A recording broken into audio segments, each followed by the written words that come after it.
প্রিয় দর্শক বন্ধুরা, এই মুহূর্তের জন্য 2016 এসএসসি এসএলএসটি থেকে বিগ নিউজ। জাজমেন্ট কবে হবে? প্রার্থীরা বারংবার কিন্তু জানতে চাইছেন। এইমাত্র জরুরি সংবাদ উঠে আসছে, ভেরি আর্জেন্ট তথ্য। তাই অবশ্যই আর্জেন্ট ভিত্তিতে ভিডিওটা ক্রিয়েট করতেই হচ্ছে।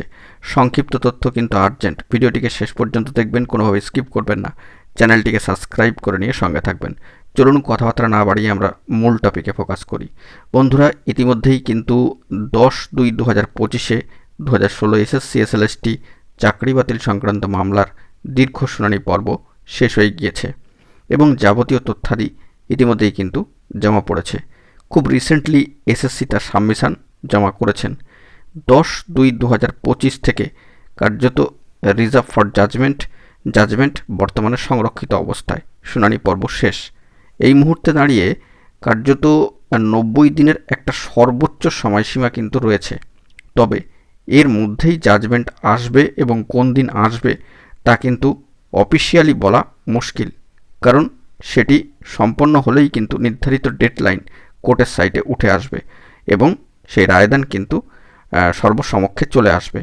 তো তারই পরিপ্রেক্ষিতে একটি বার্তা অবশ্যই উল্লেখ করতে হয় রায়দান সম্পর্কে, যে সেই নির্ধারিত দিনটি আসবে অবশ্যই, এবং সেই দিকে তাকিয়ে রয়েছেন কয়েক হাজার যোগ্য শিক্ষক শিক্ষিকারা। তো সেই নিরিখে দাঁড়িয়ে সম্মানীয় প্রধান বিচারপতি মহাশয়ের অবসর গ্রহণের আগেই, যেহেতু তার বেঞ্চে এই গুরুত্বপূর্ণ মামলাটি ছিল এবং সঙ্গে আরও এক সম্মানীয় বিচারপতি সহ 2 সদস্যের সম্মানীয় বিচারপতিদ্বয়ের বেঞ্চে ছিল, তাই সম্মানীয় প্রধান বিচারপতি মহাশয়ের অবসর গ্রহণের আগেই এই জাজমেন্টটি আসবে, এমনটাই আমরা কিন্তু আশা রাখছি। সেই দিক থেকে মে মাসে তার অবসর গ্রহণের আগেই এই জাজমেন্ট আসবে, এমনটা আমরা কিন্তু আশা রাখি। কিন্তু নির্ধারিত কোনো ডেডলাইন কিন্তু বলা এই অর্থে মুশকিল। সম্মানীয় বিচারপতিদ্বয়ের পৃথক পৃথক মত প্রকাশের স্বাধীনতা রয়েছে। জাজমেন্ট রেডি হলে কি আসবে না আসবে কিছুই কিন্তু বলা যাচ্ছে না।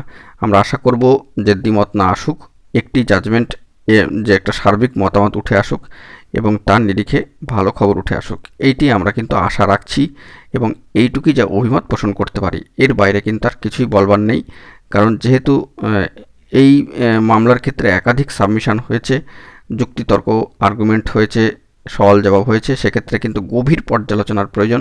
যাবতীয় বিষয়গুলি খুঁটিয়ে খতিয়ে দেখে পর্যালোচনা করার পরেই কিন্তু জাজমেন্ট রেডি হবে এবং তারপর নির্ধারিত দিনে কিন্তু সেটি সর্বসমক্ষে প্রকাশিত হবে। তারপর সেই অর্ডার কপি আপলোডেড হলে সমস্ত বিষয়টি জানা যাবে। তো এই মুহূর্তে দাঁড়িয়ে আশা করা যাচ্ছে সম্মানীয় প্রধান বিচারপতি মহাশয়ের অবসরের আগেই এই জাজমেন্ট আসবে, এমনটাই আমরা আশা রাখছি। তো এখন সবটাই কোর্টের সাইটে তাকিয়ে থাকতে হবে পরবর্তী ক্ষেত্রে কি আপডেট উঠে আসে। এখন এটুকুই, সকলে ভালো থাকবেন, চ্যানেলটিকে সাবস্ক্রাইব করে নিয়ে সঙ্গে থাকবেন। ধন্যবাদ।